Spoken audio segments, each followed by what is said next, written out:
Yo, 2014 Honda Civic. This rear shock's leaking on the passenger side. There's a little bit of oil coming out of it. The one on the driver's side looks good. And she's complaining about a noise. It's making a growling noise. And if you can see that right there, I can rub my hand, my palm, flat across the top of the tire, and I can feel that it's cupped. And it's cupped at an angle this way, and it goes like this. And it's on the inside and not the outside. And the farther I go on the inside, the more it's cupped. Here's the driver's side. It even looks worse. This one's really bad. So it's making a lot of noise. They're Hokanyama Mamas, so they should be pretty good tires. The pressure for this car is 32 pounds. I don't think it's the shocks. I think it's the tires that do this. And one of the reasons why is if you look at this, it says right on it, 51 PSI max pressure, standard load. It's a 32 pound tire per car recommendations. And if these were set at probably about 37 to 40 pounds, it probably wouldn't cup.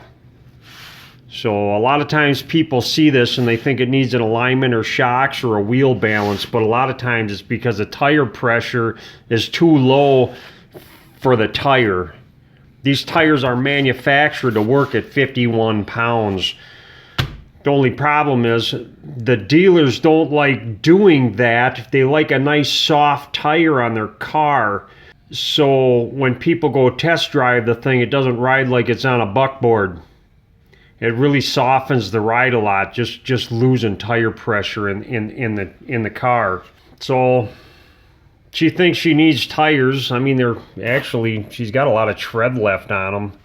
These are probably horrible tires in the wintertime anyways. These are not all season winter, summer tires. So, I don't know. She's probably going to get a set of tires for this. In the meantime, I'm going to put some shocks in it. I told her to get KYBs and mail order them because they're cheaper. I could have swore I told her to do that. And she got OE Spectrums. Sometimes these ride like stiffer than stiff. We'll see though. I'm going to put them in, and if she's got a problem with them, if she doesn't like them, then I'll change them out or something. I don't know. This should be a really simple job. I'm not even going to take the tires off because this thing's just out in the open. There's a 14 millimeter for the bottom shock. There should be a welded nut on the back side. Then if you open the trunk, you can get at this panel and just peel it back just a little bit. And there's your shock tower right there. It might be a good idea to get somebody to hold the shock on the outside on the top, or hold it yourself or something. I'm going to try to just get this out by myself. This is a 14 millimeter too.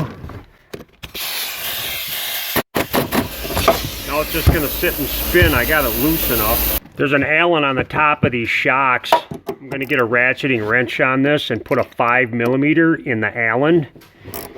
And I should be able to get this off the rest of the way.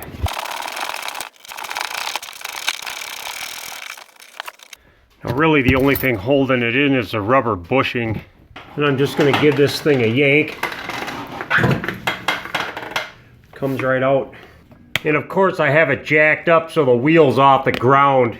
There's rubber grommets for the shocks. I can probably keep these in here and just reuse them. I'm going to pop them out. There's one on the top and one on the bottom. Pretty self-explanatory. There's a wire here I can cut off. I kind of think I should use the factory bushings on this. The aftermarket ones are smaller, so they sit in here different.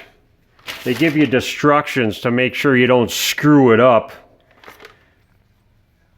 You want the taper of the washer on the bottom facing down, and then they want this basically upside down from a stock one.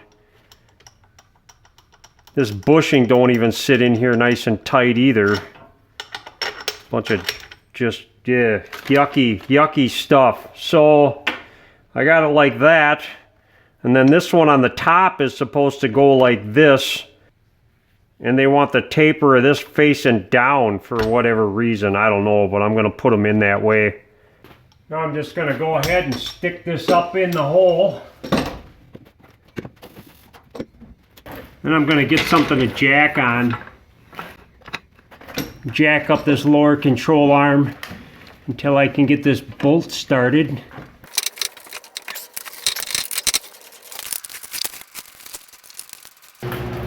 You're always going to want to start this bolt by hand too, just to make sure it doesn't cross thread. You want to use a torque wrench. This bolt gets torqued to 45 foot-pounds.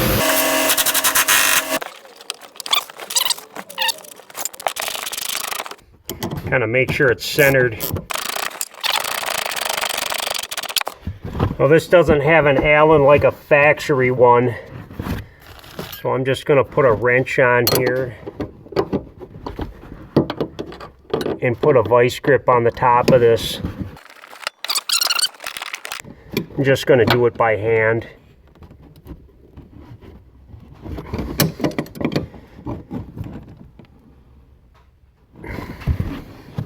That should be fine. Gravity holds it up.